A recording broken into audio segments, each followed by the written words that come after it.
But can I just ask, the Secretary had the call in the statement last week with the opposition there. Is the U.S. ready to recognize another interim president, similar to what happened earlier with Guaido, or is it more just a matter of not recognizing Maduro as the victim? That's not a step that we are taking today.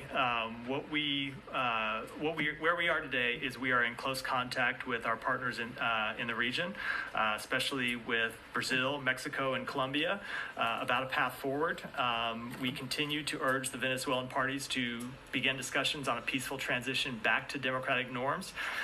We continue to call for transparency and the release of detailed tally votes, while recognizing it's been over a week since the election, and any release of those votes would require close scrutiny given the potential for tampering or manipulation in that time frame. So no, that's not a step that we've taken as of yet, but we continue to make clear that the will of the Venezuelan people needs to be respected, and that's what we're engaging with our partners in the region about.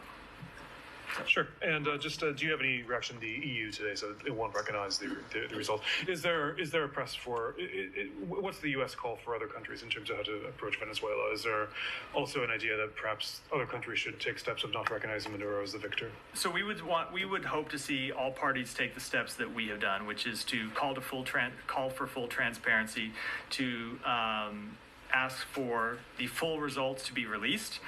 And then ultimately to begin discussions about a transition back to democratic norms. That's what we're encouraging. It's what we're discussing with our partners in the region and our partners around the world. And we hope all countries would adopt that. Ultimately, this is a question about respecting the will of the Venezuelan people. And as we concluded, and you saw in the statement that we released last week, when you look at the tallies that the opposition made public, it's clear that even if every outstanding vote came back from Maduro, it wouldn't be enough to overcome the advantage that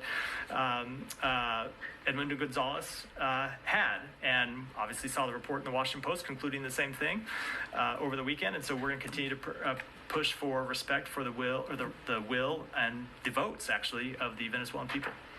So, Alex.